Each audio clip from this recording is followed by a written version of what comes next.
Okay, I'm going to try one more time here. We're almost ready to start. This is the Oman House. This is where all the cameras are. Well, they're watching all the cameras inside the house. And down there where you see that gate, that's past where the Sharon Tate house used to be. It was torn down in the mid-90s. And David's house is right here. And we're not officially starting anything right now. I'm just testing. I tried to walk down to the gate, but every time I do, Periscope freezes. So we'll stay close to the house and the Wi-Fi. Showing up yet? There you go. I am in the shot. Okay, so you've had the smegma of the broadcast now. Here comes the real thing. Part of the test as well. Now, am I framed in okay? Yeah. All right, tonight. All right, tonight we're at the Oman House.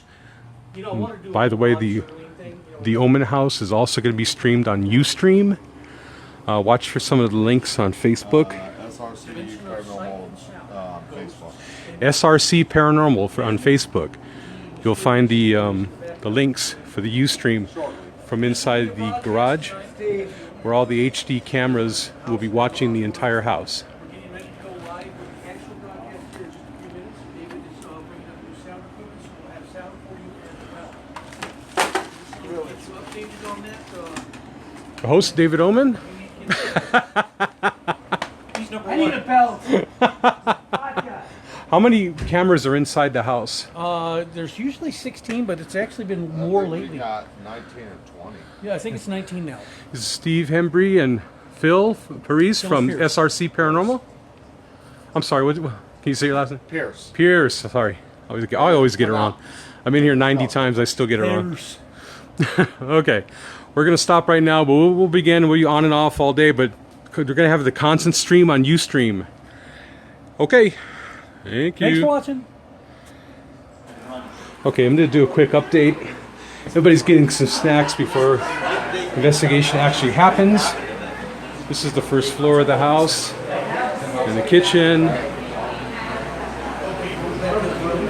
Everybody's grubbing down.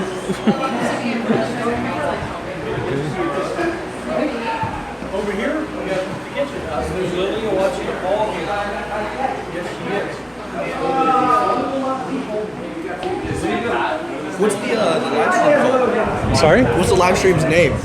Periscope, it's hashtag Oman House. Hashtag Oman House? Yeah. August 6th, we hit the house.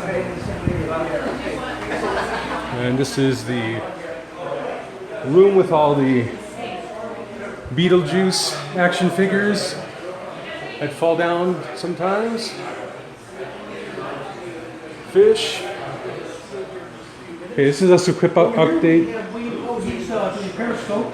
So we got Periscope looking at YouTube. We got our Facebook Live and Facebook Periscope. We got it all covered today. There we go. We are so on it. This is a photograph of what the site looked like at the end of the street 47 years ago. This is actually what it looked like, unlike what it looks like now. This is the day of the murders. This white Rambler is Stephen Parent's car. He was the 18-year-old kid who was killed. He was the first person killed as he was leaving the property. The old saying goes, the wrong place at the wrong time. Stephen was at the wrong place at the wrong time. This is a photograph, again, an aerial shot of the Tate house here, and this is the drive leading up, and my house is literally right here off the frame. You guys will be able to see this, and when you look closely, you'll see Stephen Parent's car right here, and you'll see a white sheet here, and then here's some policemen are covering another body that was out there. Abigail Folger or Wojciech Frykowski, as a matter of fact. This is a close-up of that, and you can see the sheet and the body, and there's where the police are right there on another body. So there was a total of how many? There was a total of 4 people. Well, correction, 5 people. There was Stephen Parent, who was the 18-year-old high school student who was just leaving the property. There was Abigail Folger, heirs to the Folger Coffee Empire. Wojciech Frykowski, Roman Polanski's dear childhood friend, and also boyfriend of Abigail Folger. There was Jay Sebring, Sharon Tate's ex-fiance and dear friend. and of course 8.5 month pregnant Sharon Tate. This is a picture of the driveway when we bought the property. You can see right here, this is when we just started doing construction on this property. And there was nothing here before we bought the property, it was just vacant land. Now get me the fuck off this pedestal. God, I'm dizzy from the heights. Does anybody have any questions? Come on, somebody's got a question. Do your neighbors have a lot of the same experiences you have? Have you talked to them about it? Or? I can't say that because A, I don't talk to my neighbors. Wonder why, huh? Yeah. Let's just say I don't really speak to them much.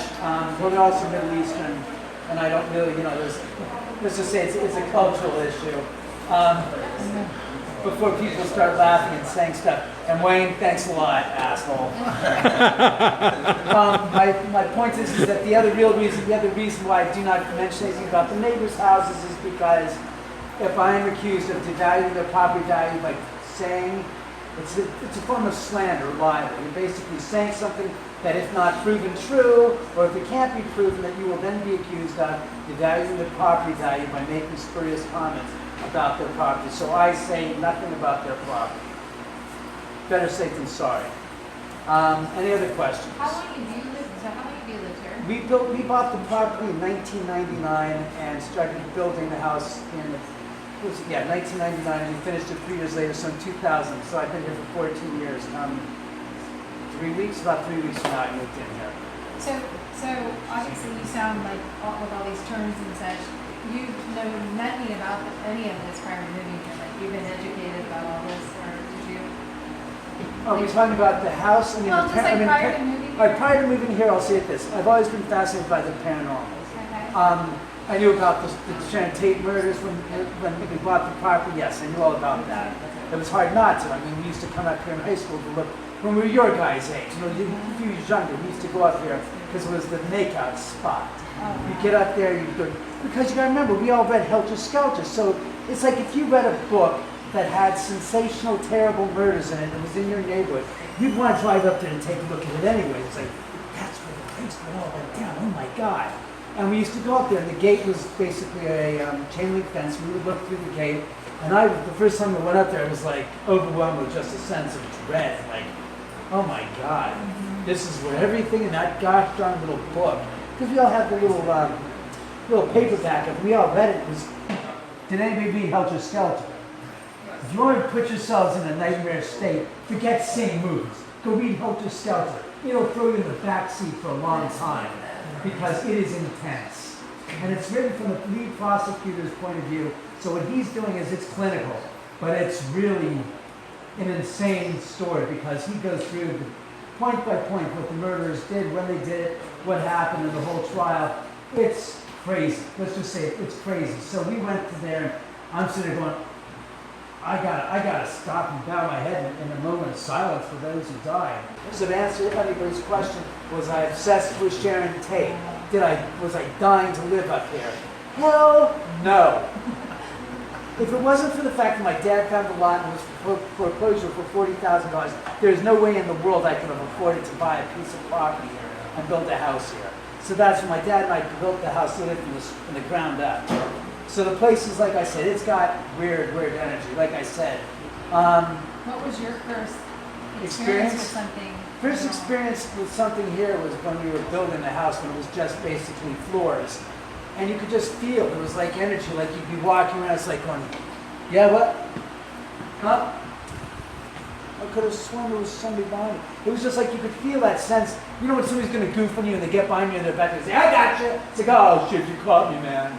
That kind of a feeling. You can feel the presence. You guys can all relate to that when you want to go prank somebody and punk them. You know, it's like, oh, you got me, you son of a bitch. All right, I'm still going to get you with a couple of eggs in the head.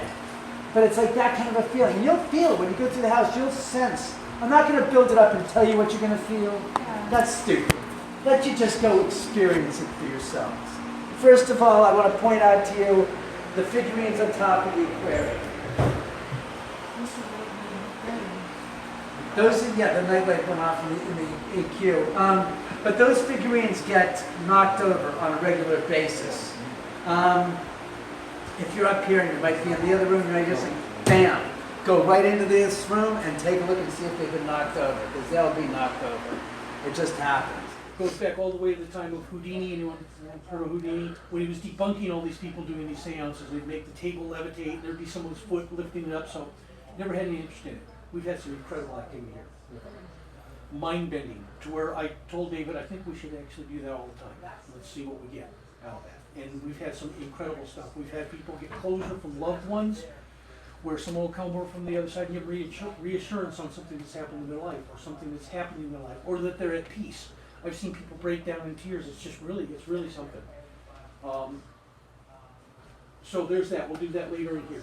In this room, if you've ever watched any of David's videos, you've seen these things being tapped. When Philip, who's upstairs now, was down here with two girls. Something started going, bam, bam, bam, bam, bam, bam, bam, bam, bam.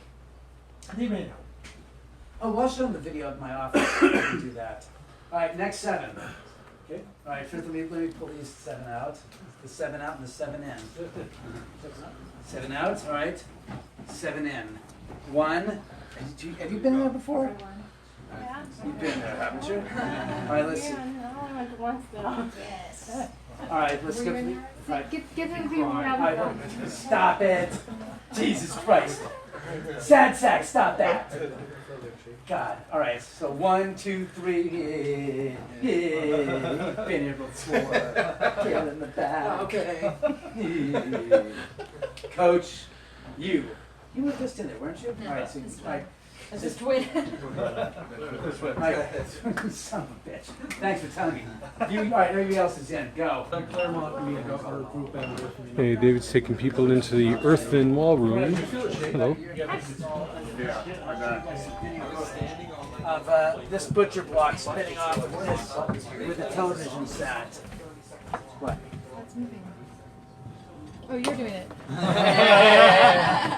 I'm like, why is that moving? You Yeah, I guys, saw that video. you saw the video? Take feel What this. are we talking? What is this? That's the piece of butcher block that was on top of the television set that sat right here about 1.5 years ago, and it spun off the television set onto the ground on its own. Really good.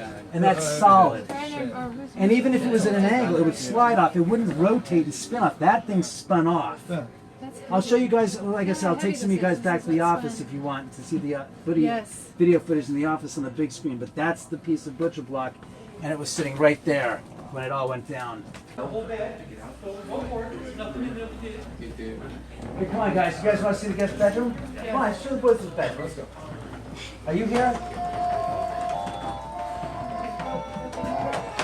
I guess I'm going to be a success. Your Beetlejuice just took a tumble up there. Did it? Oh, we got it twice. Sorry, we got to watch that. There we footage. go. See? You want to say hello to everybody on Periscope, David? Hello, everybody on Periscope. How are you all? We're over here at my house doing this investigation tonight. And let me tell you, it is hellacious. It's going to be a fun night tonight, I can tell you that. It's going to be wild. I know, I'm watching, looking at the telephone, and I got cameras on both sides of me. I'm on a swivel. Hi, how are you? Very good to see you. There's no beer in there. No, I know, but I'm obsessed with your Oh, my door Morrison? statue. Oh my god. I took a picture.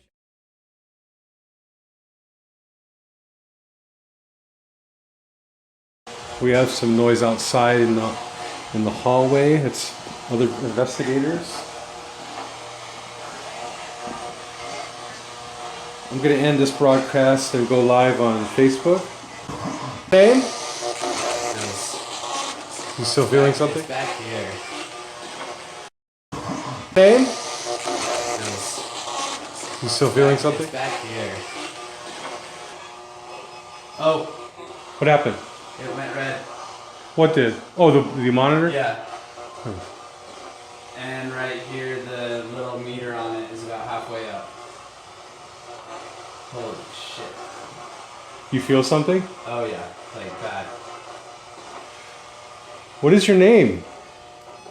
Oh, look at it. It's going off. Wow, monitor's going nuts? Yeah. There's something here with me right now. Yeah, it's like going up in the red. See? What do you want to tell us? You're making your presence known to a lot of people.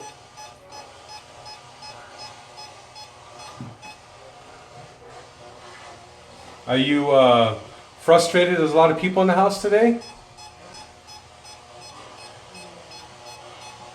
Holy shit.